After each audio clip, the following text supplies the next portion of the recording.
going on, everybody? This is GeekSummit returning with another video tutorial on how to make a fabric wired cape, which would be a formable cape that you can attach to your DC Universe and Movie Masters figures. Alright, so a few of the things you're going to need. First is a Dremel. This will be used to actually bore into the body.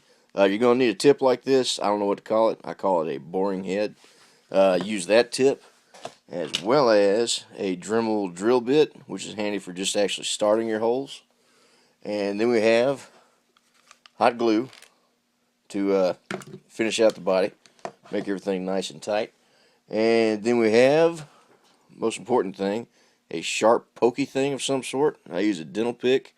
Really, you can use anything you like a needle or something like that. You don't want to use a knife, because if you cut a hole into the fabric, it can rip. But if you poke a hole into the fabric, it can actually retain its shape. And then, of course, you're going to need a rotary cutter of some sort to cut out your fabric. I've got this Fiskars. Alright, moving on to our supplies. First, of course, we're going to need the victim.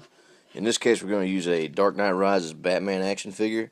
Of course, this cape is going to go, so we're just going to go ahead and pop that guy out of there. It pops off pretty easily. And you've got this hole right here in the back. We're actually going to use that as a exit point for the cape once we pull it through the body. So we're going to use that. And for the actual framing of the cape, we're going to use floral wire. This is a really thin, but fairly sturdy. It's not too brittle. So we're actually going to use this to run through the edge of the cape to give us our form, which we will adhere to the cape with, this is a Sign Maker's hem tape. See, this is the brand right here. Klebrand, Ruban, something. Pressure sensitive hemming tape. Sign makers use this to create a clean edge on their banners. I used to work at a sign shop, and we'll just say this fell off a truck. And then we have ornament hooks. I picked up a bunch of these around Christmas. It's just enough wire, and it's kind of earmarked right here in the corner for just as much as you'll need to kind of finish up some of the steps to get it attached to the cape. You'll use this to actually pull it through the body, as opposed to using the floral wire, because if you just pull the floral wire through, it'll actually just disconnect from the fabric and pop right out on you. So, that on top of your fabric. As you can see here, this is just a regular Halloween goofy costume black cape. It's just a really good fabric because it's nice. It's got a good weight to it, and it's not too shiny or thin or anything. You can see color through it. You can see light through it. But really, for these figures, I would say that however big you want your cape to be, make your fabric just a little bit longer, because you're actually going to be pulling some of this fabric through the body. So what you're cutting is not actually what you're going to get later on. So I'm just going to kind of go ahead and claim my fabric here. Just go ahead and define. Alright, symmetry is always important. So now I'm taking that swatch of fabric that I cut out in the first place, folded it in half, and I've still got my figure kind of in place as a scale reference. Last one up. Now I'm going to use my rotary cutter. And so now I've got a shape, a bat shape to the cape. Take the figure here, and I'm going to go ahead. I know I want the cape to be ground length, so I'm going to go ahead and cut it right up here. Alright, so now we've got our cape cut, and we've got our hems having started to have been taped.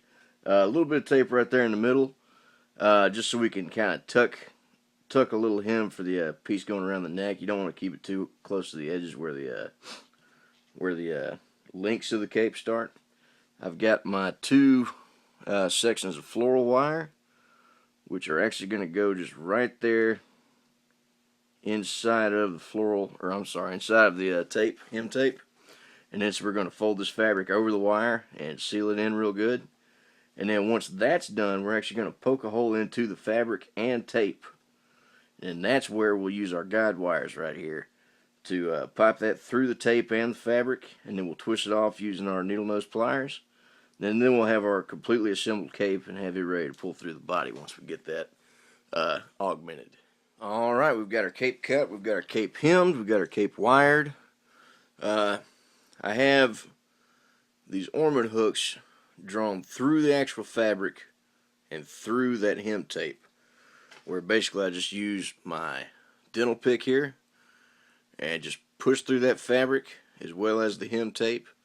Came back with the ornament hook, pushed it through, and I've got it kind of twist tied on there real nice and tight. Repeated on both sides. So now we got two entries for this cape.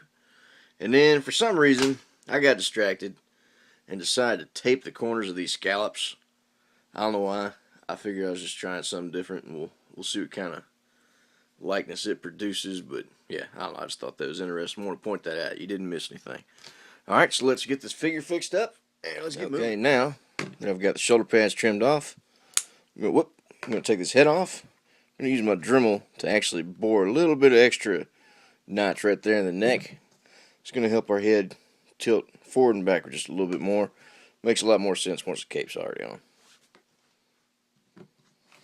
Okay, now I'm going to take my Dremel with my drill bit, and I'm going to go right into the front of this clavicle area right here on both sides. We're going to try and make sure to aim high so we stay clear of all this shoulder articulation on the inside of the body, because you don't want your arms to pop off. So we'll get that going here in just a second and show you what that looks like.